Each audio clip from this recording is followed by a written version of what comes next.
Welcome back to the channel. In this video, I wanted to talk about this article from Fierce Wireless. I will leave it in the description down below so you guys could check it out in its entirety. Verizon Business CEO slams cable, plugs fixed wireless access for enterprise.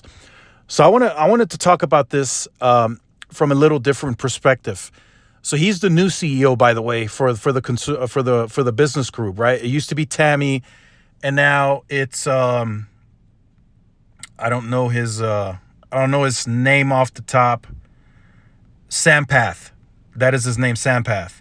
I don't even want to attempt his last name. But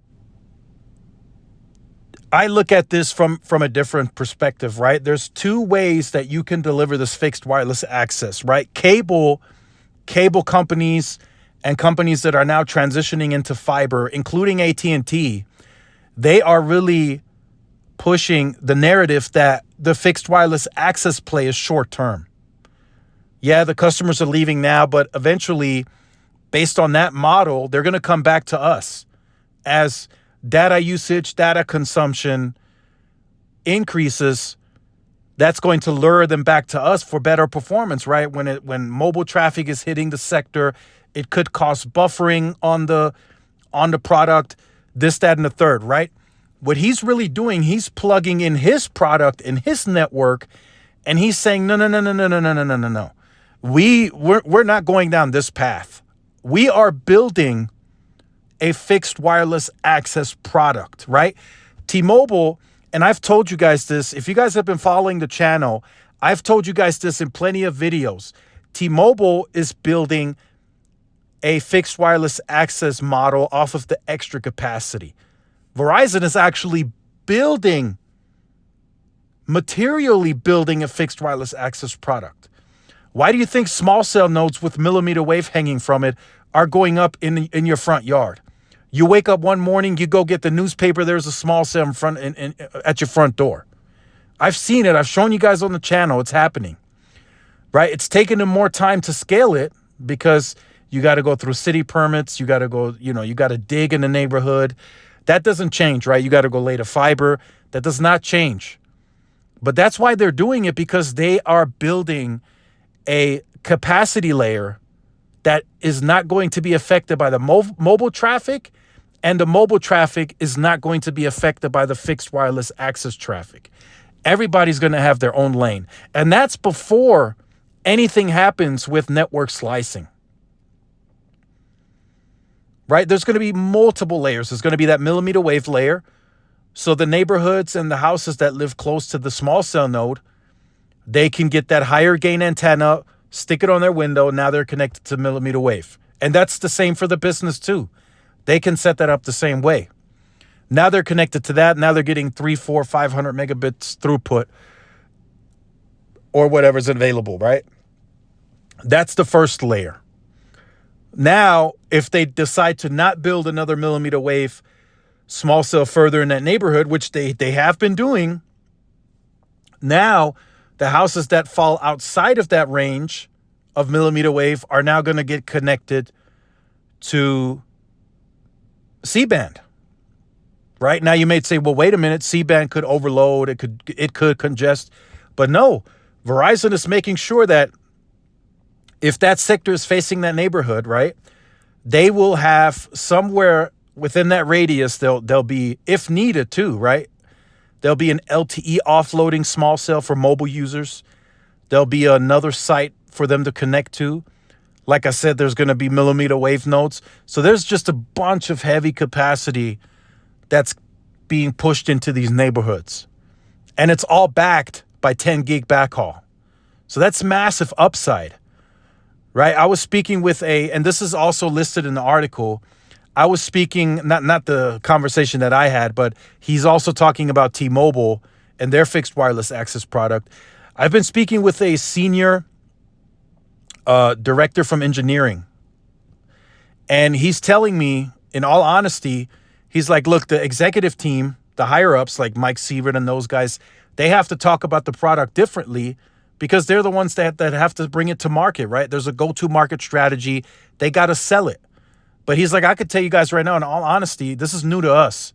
We've never been in that business, and we're not doing it with wireline. We're not going straight for the old school enterprise. No, we're bringing this 5G wirelessly to the market, to the home broadband market. He's like, this is new to us. He was like, this is super hard, super tough to optimize, and for, from a market perspective, it's very hard to do this, especially, like I said, if you're just doing it off of a extra capacity model. So they look at a sector, that sector is facing into that neighborhood. They say, okay, these 33 houses we can sign up, or whoever gets there first, they sign up. Now you have all this extra usage. Now you've closed that portal, and it's like, well, wait a minute. I have all this extra usage. Now, how do I handle this traffic? How do I separate it, right? Network slicing is not there yet. So what happens if there's not enough capacity, like a volume of capacity? Traffic starts to take priority. And it's usually the mobile user that has priority. So the fixed wireless access user takes a back seat. It tends to buffer. Even if it's just for a period, it makes the experience worse.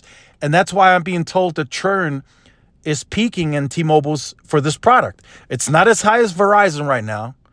I've seen some of those numbers. Verizon's churn is higher, but that's not because of the product. It's because people are leaving the entire account. So that's what T-Mobile is dealing with. They're dealing with a ton of capacity, and this is usage that they've never experienced before, right?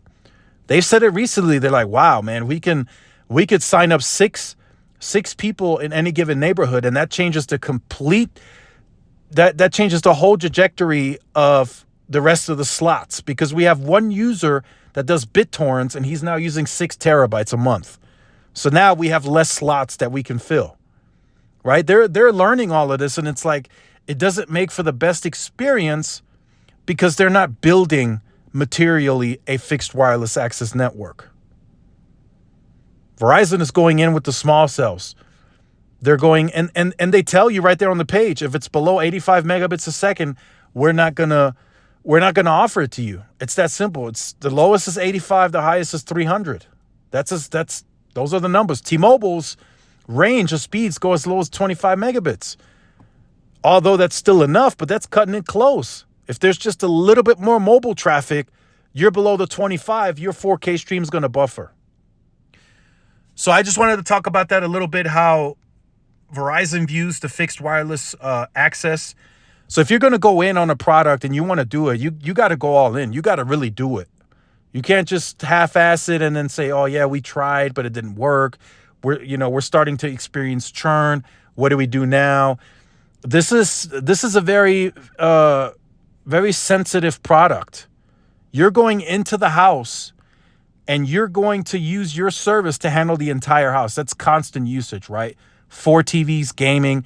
If there's constant interruption, even if it's not in the same day, like say on a Monday you had interruption, then it's good on Tuesday, then on Thursday you had interruption. People are going to start noticing that, and they're going to be like, nah, this is not for me. So this has to be, once you get in that living room and you got the house on your product,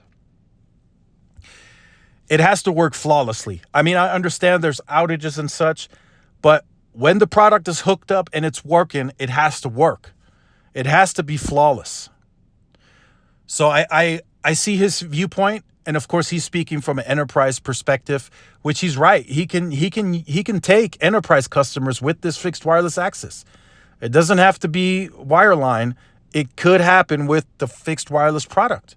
It's a good product, especially if you're materially building it.